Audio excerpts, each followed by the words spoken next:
Continuando con la clase 4, que trata sobre los daños del viento, veremos en este video algunos aspectos de la acción dinámica del viento. Habíamos visto en clases anteriores, cuando se vio el capítulo de turbulencia, ¿sí?, que la turbulencia del viento produce excitaciones dinámicas sobre las construcciones. Algunas son más sensibles a esta acción dinámica que otras, y es necesario en esos casos tenerlas en cuenta en el proyecto estructural. La respuesta de la edificación va a depender de su forma, de los materiales y fundamentalmente de su frecuencia natural de vibración y del amortiguamiento que posea. Hay una serie de fenómenos asociados a la acción dinámica del viento sobre las construcciones que son los que vamos a ver dentro de lo que es la clase 4. Fluctuaciones de la velocidad del viento, vórtices de Kármán, vibraciones autoinducidas, galope, buffeting, que se puede traducir como golpe o martilleo, y flutter, que podemos darle en principio la traducción de agitación.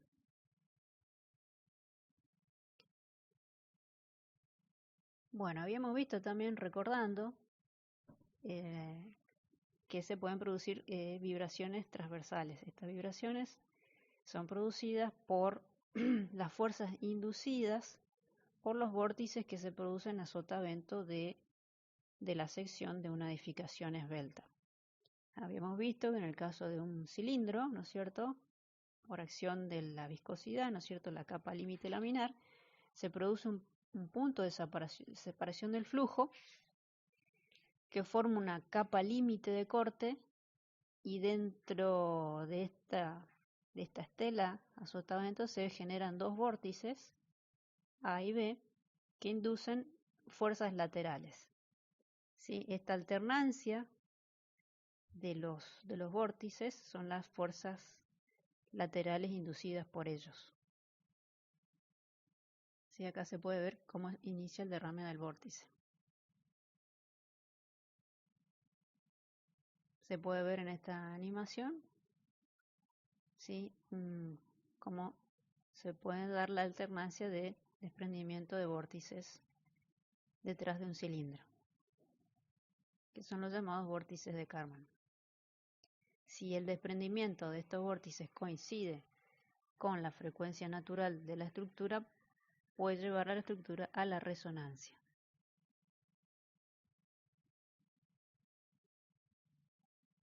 Incluso puede suceder que para velocidades bajas se produzcan esfuerzos transversales. De todas formas, igual se produzcan esfuerzos transversales a la dirección del viento.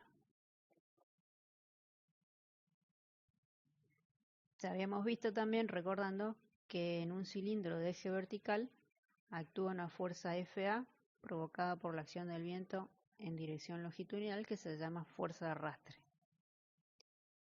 Se representa en el sistema de coordenadas X y las velocidades en abscisas y fuerzas en ordenadas. La variación de la fuerza de arrastre al aumentar la velocidad del viento produce una curva parabólica que crece constantemente y produce vibraciones en el plano XY. Pero además, si la estructura cilíndrica es esbelta, aparecen vibraciones laterales provocadas por la fuerza de deriva L. En base a la acción de los vórtices de Kármán, ¿no es cierto?, se producen estas fuerzas de deriva. Por efecto de estas dos fuerzas,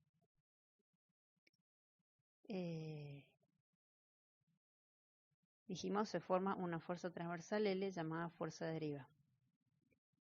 Su variación con la velocidad toma la forma de una campana dentro del régimen subcrítico. El flujo es laminar y para velocidades bajas se obtiene un valor máximo de la fuerza de deriva. La correspondiente velocidad se llama velocidad crítica, cuyo valor se puede obtener a partir del número de Strouhal. Entonces, la velocidad crítica va a ser la frecuencia de la estructura por la dimensión característica, en este caso se usa generalmente el diámetro, y el número Strobel, que para este tipo de estructura varía entre 0,20 a 0,30. Los vórtices, la formación de los vórtices de Karman, ¿sí? Para valores de Reynolds menores a 10 a la quinta, aparecen los vórtices que giran en sentido contrario y producen vibraciones laterales aún a velocidades bajas y que pueden producir daños en las estructuras esbeltas. Cuando el Reynolds es superior a 3,5 por 10 a la sexta, reaparece la formación de los vórtices de Karman y las fuerzas laterales, pero ya no en régimen laminar, sino turbulento. Entonces, si la frecuencia de desprendimiento de un par de vórtices coincide con una de las frecuencias naturales de la estructura, puede producirse resonancia y esa velocidad se llamará velocidad crítica.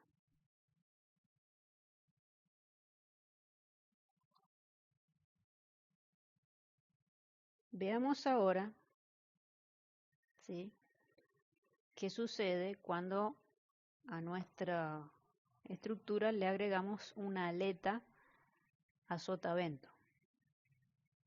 ¿Sí? Podemos ver en la imagen, en la primera imagen,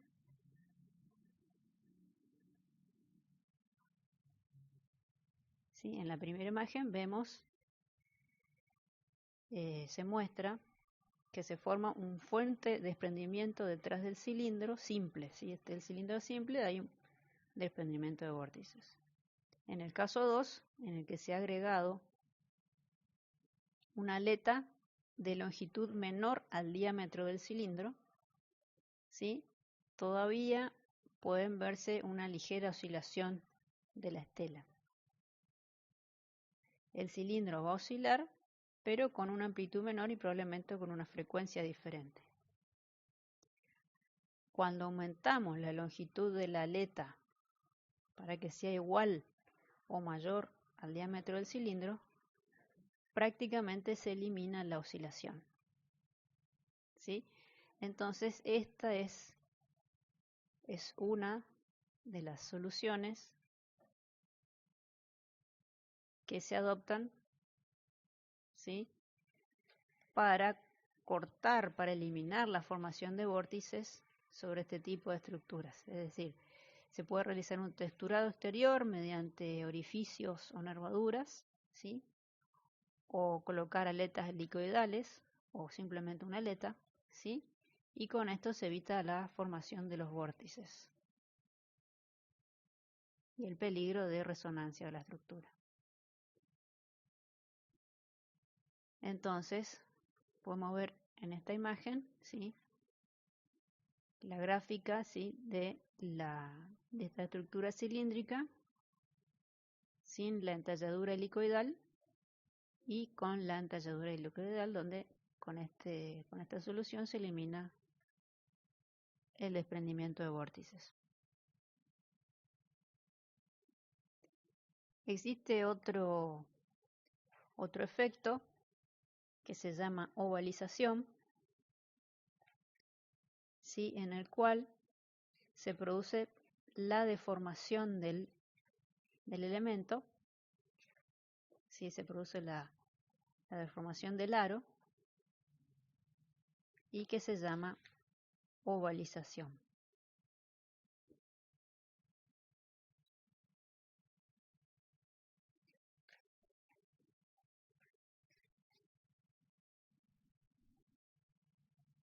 Esto puede producir daños estructurales como el que ocurrió en las torres de enfriamiento de Ferry Bridge,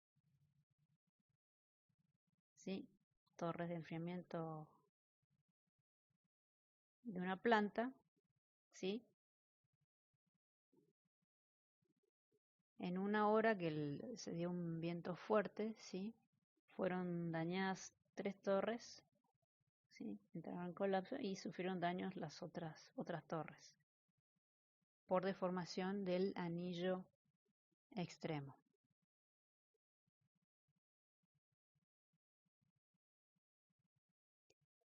Bueno, ahora, ¿qué pasa, ¿sí?, con los edificios en altura? Sí, dijimos que podemos también tener efectos, sí, de desplazamiento lateral también, y pueden producirse desplazamientos, deformaciones debido a la acción del viento.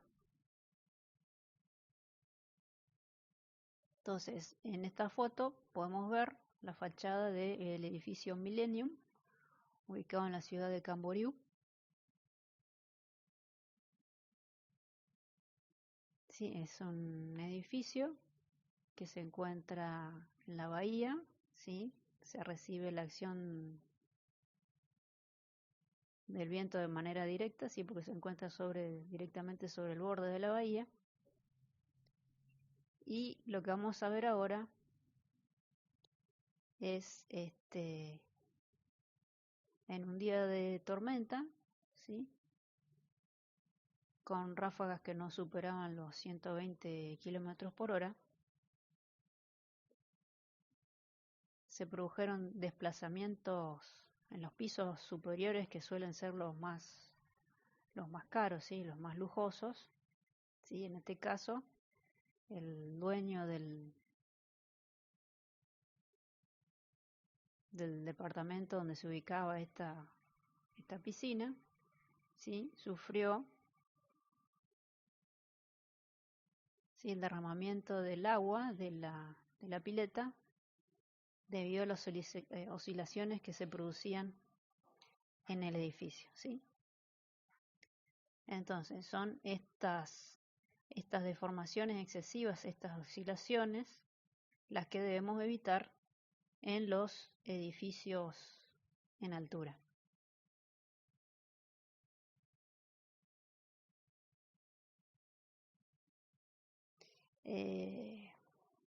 Con la configuración del diseño tridimensional del edificio y las secciones transversales de la planta adecuadas, es posible controlar las vibraciones inducidas por el viento en los edificios altos.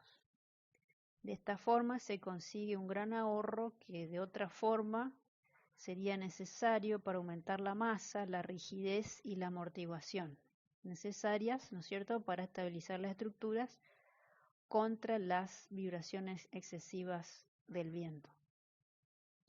Llegar a una forma de edificio sin desprendimiento de vértices puede implicar simulaciones computacionales o experimentos en túnel de viento para intentar romper la simetría de los planos y formas de los edificios. Dos investigadores, Moneghi y Comcar, propusieron hacer intervenciones mínimas en las formas de los edificios propuestos, adicionando pequeñas aletas y modificaciones en las esquinas que ayudan a reducir considerablemente el efecto de desprendimiento. Se realizaron varios estudios sobre este tema en el pasado. Tenemos investigadores como Wu y Quan, Irwin, ¿sí? Pero en cada caso se deben evaluar cuidadosamente para evitar efectos desfavorables en el comportamiento del edificio. Es similar a la solución que habíamos visto para las chimeneas, ¿sí?, en los cuales se colocaban las aletas helicoidales, ¿sí? Sin embargo, estas soluciones no siempre son viables desde el punto de vista práctico o técnico para integrarlas en los sistemas de fachadas de los edificios. Sí, podemos ver acá algunas de las soluciones: el agregado de aletas, o realizando el biselado de esquinas, redondeando las esquinas, haciendo una abertura pasante, o practicando recesos de esquinas, ¿sí? Por ejemplo, ustedes pueden ver en el edificio del Central Park, la torre del Central Park, que es una solución mixta entre agregado de aletas y receso de esquinas. Un enfoque más eficaz para tratar el problema en los edificios es modificar todavía más las formas tridimensionales en lo que se conoce como modificación del diseño aerodinámico de la forma de los edificios, que está basado en combinaciones de las secciones transversales y sus combinaciones tridimensionales en comparación con los edificios altos cuadrados básicos. Un ejemplo de esto es el edificio del Burj Khalifa en Dubái, donde el edificio tiene planos cónicos que se reducen con la altura, así como la ruptura de la uniformidad de los planos en forma bidimensional y tridimensional.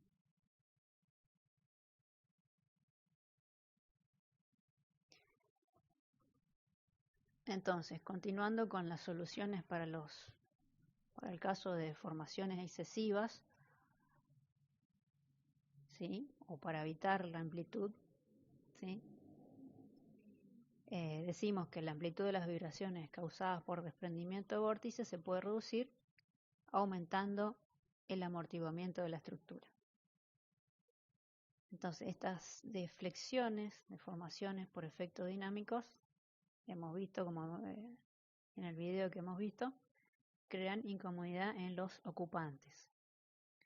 Entonces veremos algunas soluciones de amortiguamiento que se pueden utilizar, ¿sí? Que son, por ejemplo, las técnicas de masa adicional, como se pueden ver en la imagen, con un tanque o con amortiguadores de masa sincronizadas, en donde se sincroniza justamente la masa del amortiguador para compensar los desplazamientos de la estructura.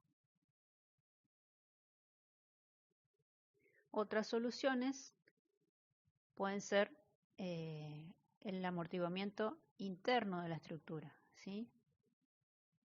Lo que podemos ver es como técnica de control pasivo con disipadores de energía, ¿sí? Se colocan amortiguadores mecánicos, pueden ser con un sistema hidráulico que controla el movimiento de una masa M, cuyo valor puede ser del 1% de la masa total del edificio, ¿sí?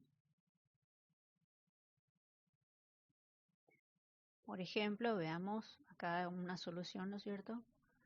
Un amortiguamiento de masa instalado en un edificio en Nueva York.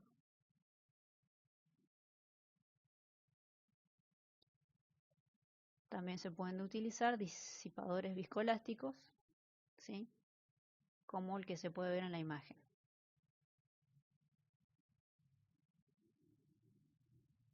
Estas soluciones también son utilizadas para las fuerzas sísmicas.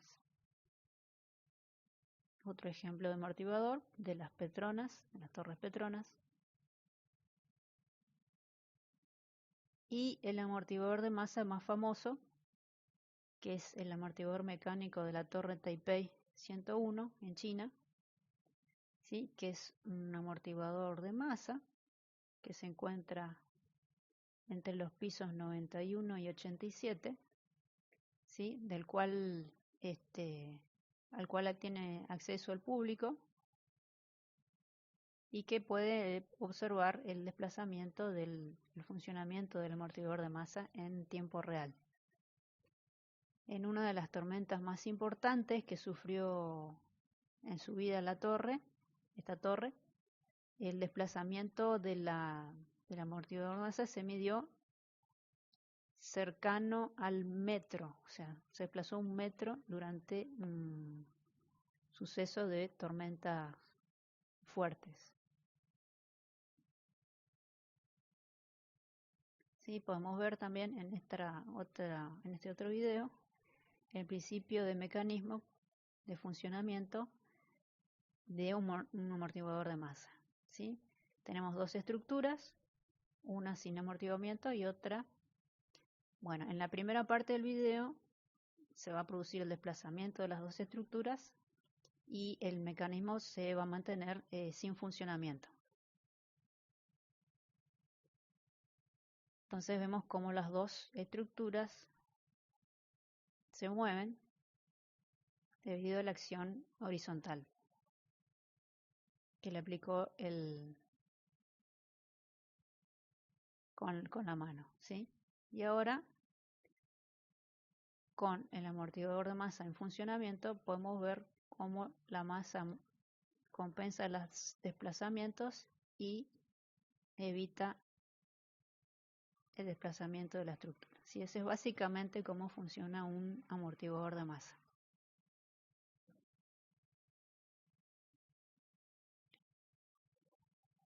Bueno, entonces, en la acción del viento tiene mucha importancia la forma y las proporciones de una construcción, sí, porque influyen mucho en los coeficientes de presión. Sí, a modo de ejemplo, ustedes pueden encontrar en los trabajos de Blesman, ¿sí? Vemos acá las secciones de edificios, ¿sí? Que fueron ensayados en el túnel de viento por Joaquín Blesman, y podemos ver acá el coeficiente de empuje global CE, cómo va variando en función, ¿sí? del ancho de la edificación y de la forma que tiene, sobre todo en la entrada y en la barlovento y azotavento, ¿sí? de la estructura. Sí, tenemos también para la simulación los ensayos con distintos números de Reynolds, ¿sí? Podemos ver que los empujes mayores se dan cuando tenemos, ¿sí? Aristas vivas.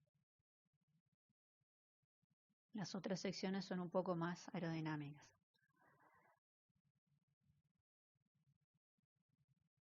Bueno, también tenemos la variación del efecto del viento, el efecto de las proporciones sobre el coeficiente de empuje global,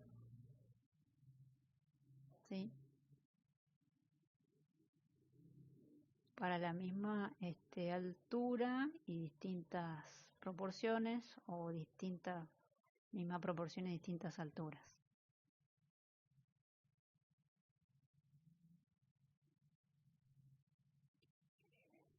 Habíamos hablado también en las clases anteriores que el coeficiente de presión sobre un edificio varía con la presencia de un edificio vecino. En algunos casos estos coeficientes aumentan y en otras disminuyen, ¿sí? Por ejemplo, podemos citar el ejemplo que si la presencia del segundo edificio es tal que el viento resulta encajonado entre ambos, la succión entre las paredes aumenta, ¿sí? Eso lo habíamos visto en uno de los videos de las clases anteriores. La figura que se muestra abajo también son ensayos en la Universidad de Río Grande do Sul para dos edificios prismáticos de base cuadrada y altura 6 veces el lado a la base. Los ensayos están realizados para viento suave y viento turbulento, ¿sí? Entonces, en función de la separación que tengan estos dos edificios, puede verse cómo se produce el aumento del empuje global, y para una relación SX, o sea, distancia sobre lado A igual a 0,5, se da el mayor coeficiente de empuje.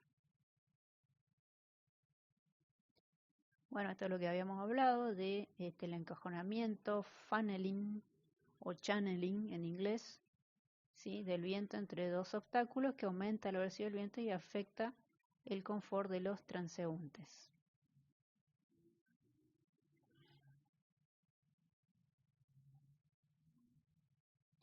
Abrigo es el efecto de protección entre edificios que reciben menores presiones que si estuvieran aislados, ¿sí? En general, el efecto de abrigo no se tiene en cuenta en las normativas porque, si bien reciben un efecto benéfico, este efecto podría ser temporal. Por ejemplo, si el edificio que lo está protegiendo llegara o sea, es necesario derrumbar el edificio que está protegiendo, entonces el edificio quedaría sin protección.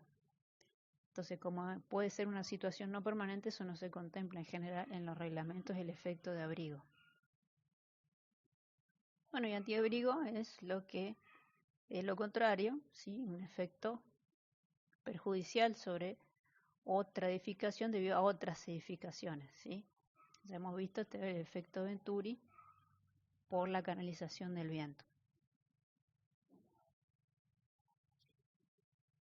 Bueno, hay otro efecto dinámico que en inglés se llama buffeting, que lo podemos traducir como martilleo o golpe, Sí que es un efecto de vecindad que puede provocar acciones de martilleo, que son esfuerzos de flexión y torsión. En general, lo que produce el buffeting es un aumento en los coeficientes de presión en la edificación lindante, ¿sí? Es la excitación de una construcción por la turbulencia en la estela de otra construcción, ¿sí? Entonces dijimos, modifica sustancialmente las presiones estáticas sobre el edificio vecino.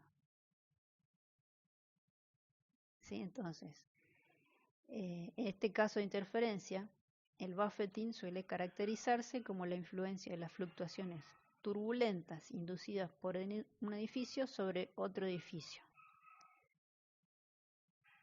Las fluctuaciones pueden ser de una escala relativamente grande, por ejemplo, debido al movimiento transversal de la estela, que puede dar lugar a un buffeting resonante cuando su frecuencia está en sintonía con la frecuencia natural del edificio de referencia.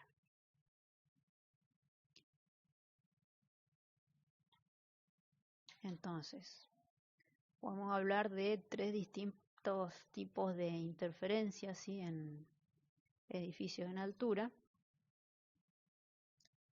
¿sí?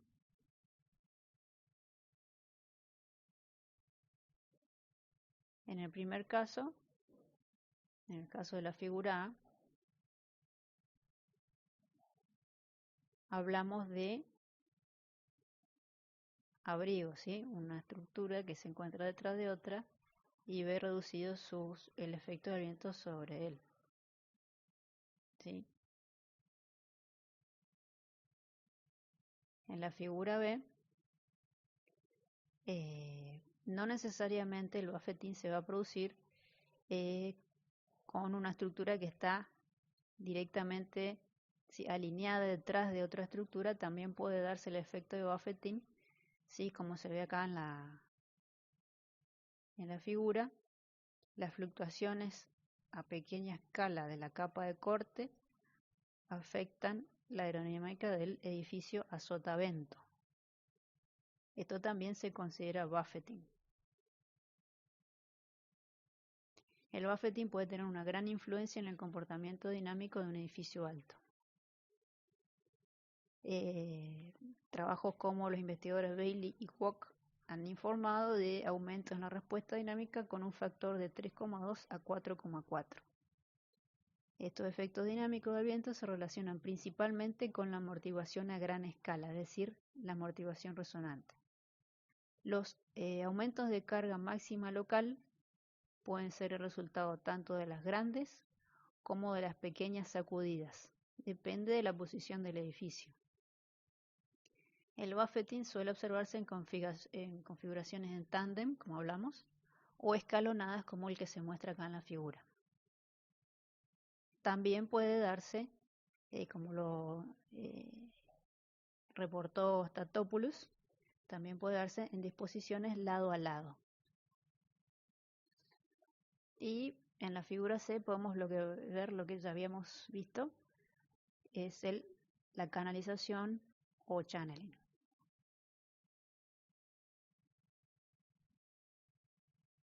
Acá vemos otro efecto, ¿sí?, por la estela de turbulencia, ¿sí?, que produce un remolino detrás del edificio menor.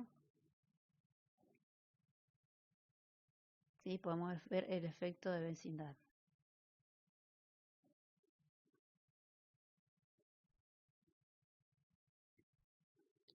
Entonces, vemos que en los edificios en altura se producen torbellinos o remolinos a sotavento, ¿sí?, distintas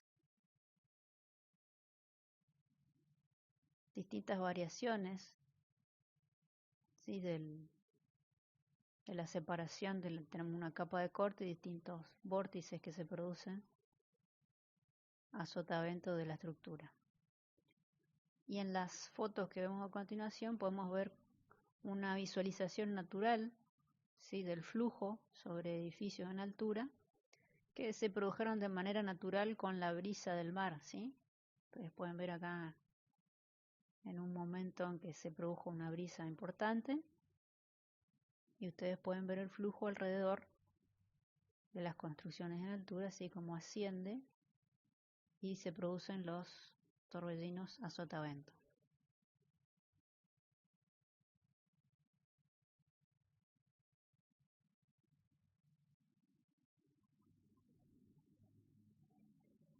Y por último, en este video vamos a ver otro efecto dinámico que es el galope. Hay ciertas formas de sección transversal, como secciones cuadradas, rectangulares, triangulares o semicirculares, que son susceptibles de sufrir oscilaciones por inestabilidad aerodinámica. Este fenómeno se produce en general en líneas de transmisión eléctrica, cubiertas con una capa de hielo, pero no necesariamente se produce con capa de hielo, a veces también se produce sin la formación de la capa de hielo. No pueden iniciarse estas oscilaciones del reposo, sino que necesitan ser iniciadas por otro efecto. Al virar perpendicularmente a la dirección del viento aparecen fuerzas de presión perpendiculares al viento que pueden amplificar la vibración. Entonces, como dijimos, son propensas a este fenómeno estructuras livianas y flexibles con formas simples.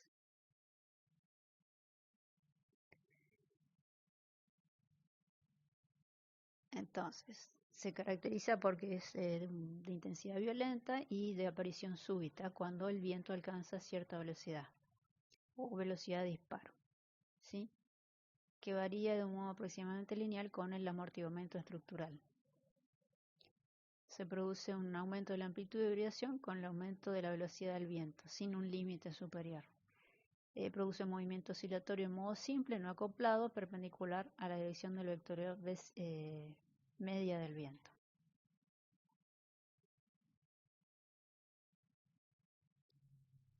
Bueno, entonces podemos decir que el galope es una vibración inducida por el viento de baja frecuencia, que va de 0,1 a 1 Hz, y de gran amplitud, que va de 0,1 a una vez la flecha del tramo, que generalmente se presenta en el cableado con uno o varios bucles de ondas estacionarias por tramo. Siempre está causado por un viento transversal moderadamente fuerte y constante que actúa sobre la superficie de un cable, ¿sí? El efecto es mayor cuando el cable está así con una capa de hielo. Las grandes amplitudes generalmente, pero no siempre, se dan en el plano vertical, ¿sí? Como podemos ver en la imagen. Esta amplitud se da en el plano vertical, mientras que las frecuencias dependen del tipo de construcción de la línea y del modo de oscilación excitado. Por lo general se requieren vientos de aproximadamente superiores a 7 metros sobre segundo y como habíamos dicho en las filminas anteriores, no existe un límite superior de velocidad.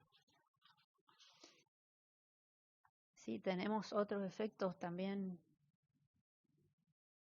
en los cables, que son las vibraciones eólicas, pero estas vibraciones son del tipo vertical, como se grafica acá, ¿sí?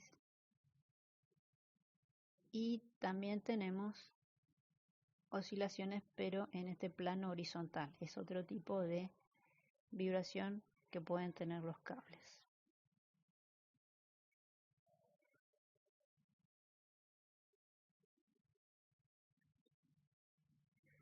Probablemente ninguna otra estructura de gran tamaño tiene tanta masa de forma tan flexible y tan continuamente expuesta a la fuerza del viento como las líneas de transmisión eléctrica. Entonces eso es la que las hace más susceptibles de desarrollar movimientos sostenidos y cíclicos. Entonces, como vimos en la figura anterior, que pueden adoptar la forma de vibraciones eólicas, galope y oscilaciones inducidas por la estela, ¿sí? En todos los casos se absorben repetidamente cantidades incrementales de energía mecánica del viento en el cable.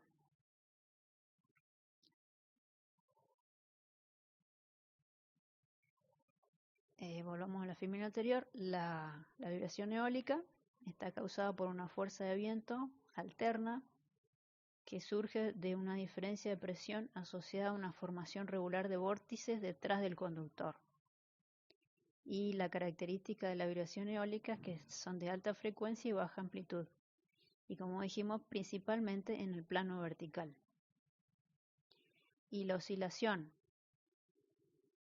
inducida por la estela se produce por las fuerzas del efecto de apantallamiento de los conductores entre dos conductores, ¿sí? Entonces, las fuerzas que se producen detrás de la estela de este provocan vibraciones en el cable contiguo. Entonces, en un perfil, ¿sí?, cilíndrico del conductor, este es el conductor, la única fuerza aerodinámica es la fuerza de arrastre Fd, paralela a la velocidad del viento, y tiende a empujar al conductor lejos del viento. En un perfil disimétrico como este, donde se ha formado una capa de hielo, aparece una componente de sustentación Fl, perpendicular a la velocidad del viento, y tiende a elevar el conductor, y genera un par de torsión Mw que lo hace girar sobre sí mismo. ¿Sí? Entonces vemos que al producirse la formación de hielo, cambian las componentes vectoriales sobre el cable. Los valores de Fd, Fl y el momento alrededor del centro del conductor son proporcionales al cuadrado de la velocidad del viento.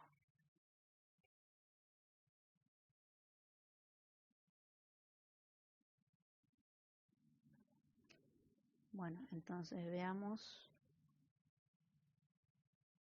en este video cómo se ve el efecto, ¿sí?, dinámico aerodinámico del galope. Entonces dijimos que es un movimiento, ¿sí?, que se da en el plano vertical, que pueden tener una o más longitudes, ¿sí?, de onda.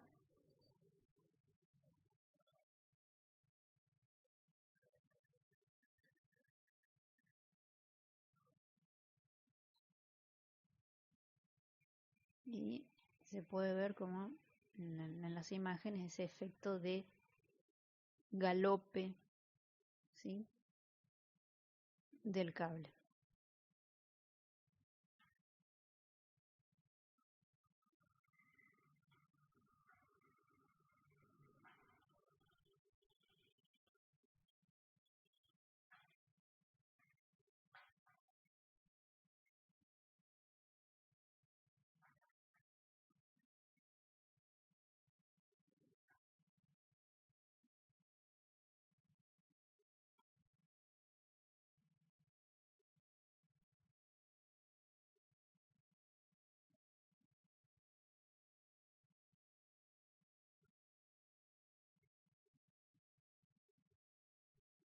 La mayoría de los galopes adoptan las formas de ondas, ¿sí?, como vimos en el video, de ondas estacionarias, y que se pueden formar con 1, 2, hasta 10 bucles en un tramo.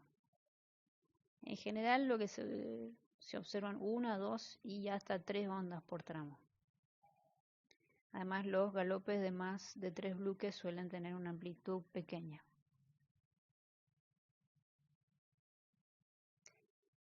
Bueno, ¿cómo evitar este efecto sobre los cables? Entonces, la solución que podemos adoptar para reducir las vibraciones es rigidizar la estructura, es decir, aumentando la frecuencia, aumentar el amortiguamiento o aumentar la masa, ¿sí? Entonces se utilizan estos dispositivos que son amortiguadores de masa, ¿sí?, como lo que se ven en las fotos. o elementos de sujeción que reducen la longitud del cable para evitar la formación de esos bucles.